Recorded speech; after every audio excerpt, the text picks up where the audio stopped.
नमस्ते। कभी ऐसा महसूस हुआ है कि जिंदगी एक बहुत बड़े मोड़ पर खड़ी है, पर यह समझ नहीं आ रहा है कि हो क्या रहा है। आज हम एक ऐसे ही रहस्यमय फ्रेमवर्क को समझेंगे जो किसी की जिंदगी में आने वाले गहरे बदलावों को दिखाता है। कहते हैं ये समझ तभी मिलती है जब कोई इसे सुनने के लिए वाकई तैयार हो। ये जो लाइन है ना, ये बहुत गहरी बात कहती है। मतलब ये जो सफ़र है, ये कोई इत्तेफाक नहीं है। ये उन लोगों के लिए एक इशारा है जो पहले से ही एक बहुत बड़े बदलाव की दहलीज पर हैं। तो चलिए देखते हैं कि ये दहलीज आखिर दिखती कैसी है। अच्छा, तो ये सफर शुरू कैसे होता है? पहला पड़ाव है परिवर्तन का आह्वान। ये वो वक्त होता है जब आपकी दुनिया, आपकी हकीकत अजीब तरह से मुड़ने लगती है और शुरुआती संकेत मिलने लगते हैं जो अक्सर कंफ्यूज कर देते हैं। तो ये सफलता की समय रेखा आखिर है क्या? देखिए, ये कोई मंजिल नहीं है जिसे जोर जबरदस्ती से पाना है। इसे ना एक रेडियो स्टेशन की तरह समझिए। ये तब होता है जब आपकी अंदरूनी एनर्जी की फ्रीक्वेंसी एक नई, बेहतर हकीकत की फ्रीक्वेंसी से मैच होने लगती है। इस बात को समझने के लिए इलियास घड़ीसाज की ये कहानी बिल्कुल सटीक है। सोच कर देखिए, उसकी सैकड़ों घड़ियां हमेशा एक ताल में चलती थीं, लेकिन एक सुबह सब कुछ बिखर गया। जैसा कि स्लाइड में बताया गया है, उसे एहसास हुआ कि घड़ियां नहीं, बल्कि वो खुद बदल रहा था। उसके अंदर का बदलाव बाहर की दुनिया में नजर आ रहा था। ये कुछ बहुत ही आम, बहुत ही असली संकेत हैं कि आपकी टाइमलाइन बदल रही है। जैसे कि रोज के काम बोझ लगने लगते हैं या वक्त अजीब सा महसूस होने लगता है। अगर ऐसा कुछ महसूस हो रहा है तो घबराने की बात नहीं है। ये कोई रुकावट नहीं, बल्कि एक गहरे बदलाव का पहला इशारा है। तो जैसे ही बाहर ये सारे संकेत दिखने लगते हैं, समझ जाइए कि असली काम तो अंदर शुरू हो गया है। और यहीं से हम दूसरे पड़ाव में आते हैं, आंतरिक कार्य।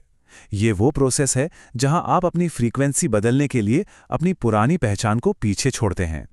हाँ, ये थोड़ा मुश्किल हो सकता है, असहज लग सकता है, पर यह जरूरी है। हमारी वो पहचान जो हमने दुनिया के लिए बनाई थी, वो टूटने लगती है। ऐसा लगता है जैसे ये मैं हूं ही नहीं। लेकिन ये टूटना कोई बर्बादी नहीं, बल्कि एक नया जन्म है। ये स्लाइड बहुत ही अच्छे से समझाती है कि बदलाव क्या है। पुरानी टाइमलाइन में हम बल लगाते थे, हर चीज को कंट्रोल करना, धक्का देना। लेकिन जो नई टाइमलाइन है ना, वो प्रवाह मांगती है, यानी भरोसा करना, चीजों को होने देना। यही वो एनर्जी का बदलाव है जो सफलता का दरवाजा खोलता है। अब एक मिनट रुकते हैं। ये बहुत बहुत जरूरी मोड़ है। जरा सोचिए, जब अंदर का बदलाव पूरा हो जाए और पुरानी दुनिया आपको थाम ही ना पाए, तब क्या होता है? उसे कहते हैं एनर्जेटिक स्नैप या ऊर्जा का टूटना। ये वो एक पल है, एक ऐसा मोड़ जहां से वापसी मुमकिन नहीं। आपका वाइब्रेशन पुरानी टाइमलाइन से हमेशा के लिए आजाद हो जाता है। ये वो टूटन है जो आजाद करती है। ठीक है, तो जब ये सब हो रहा होता है, तो रास्ता कौन दिखाएगा? यहीं पर तीसरा पड़ाव आता है, नेविगेशन। मतलब यूनिवर्स खुद आपको इशारे भेजना शुरू कर देता है। कभी घड़ी देखी तो 11:11, फिर गाड़ी का नंबर देखा तो वही, या किसी अनजान इंसान से ऐसी बात हो गई जिसने सब कुछ सुलझा दिया। ये सब सिर्फ इत्तेफाक नहीं है, इनको सिंक्रोनिसिटी कहते हैं। जब आपकी एनर्जी अलाइन होती है तो यूनिवर्स आपको बताता है कि आप सही रास्ते पर हैं। तो सवाल ये है कि इन इशारों को देखें कैसे? ये जो लाइन है ना, ये सब कुछ कह देती है। आप इन्हें जबरदस्ती नहीं ढूंढ सकते, आप बस तैयार रह सकते हैं इन्हें देखने के लिए। ये कोशिश की बात नहीं है, ये खुले रहने की बात है। और हाँ, नई टाइमलाइन में कदम रखने से ठीक पहले अक्सर एक आखिरी टेस्ट होता है। इसे कहते हैं पुरानी हकीकत की गूंज। मतलब पुराने डर, पुरानी आदतें एक आखिरी बार दरवाजा खटखटाने आते हैं। पर यह कोई हार का संकेत नहीं, बल्कि इस बात का सबूत है कि आप कितना आगे बढ़ चुके हैं। सेल्विन की कहानी को देखिए। वो अपने सपने के इतने करीब था और तभी अचानक उसके तीर चूकने लगे, पुराने डर हावी होने लगे। लेकिन उसके गुरु ने क्या कहा? ये सिर्फ एक याद है जो जाने से मना कर रही है, ये तुम्हारा आज नहीं है। क्या बात है! और जब उस आखिरी परीक्षा को भी पार कर लिया जाता है, तब होता है आगमन। ये है चौथा और आखिरी पड़ाव। यहां हम अपनी नई हकीकत में बसना सीखते हैं, उसे स्थिर करते हैं। जब आप पूरी तरह से अलाइंड होते हैं ना, तो अंदर की सारी रुकावटें हट जाती हैं। और नतीजा? त्वरण का सिद्धांत। मतलब जो चीजें पहले महीनों में होती थीं, वो अब दिनों, फिर घंटों में होने लगती हैं।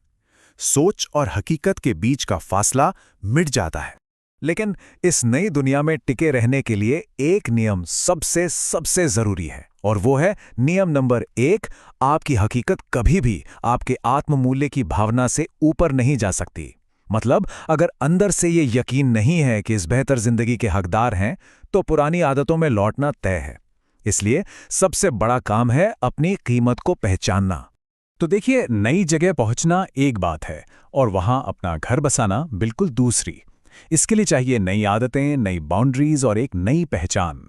ये उस नई एनर्जी को संभालने की कला है, ताकि हम वापस पुराने रास्ते पर न चले जाए। तो आखिर में जब पुराना नक्शा, पुराना ब्लूप्रिंट पूरी तरह से मिट चुका है, तो सामने एक कोरा कागज है। ये कोई अंत नहीं है, ये तो एक शानदार शुरुआत है। अब सवाल बस ये है, इस पर क्या बनाया जाएगा।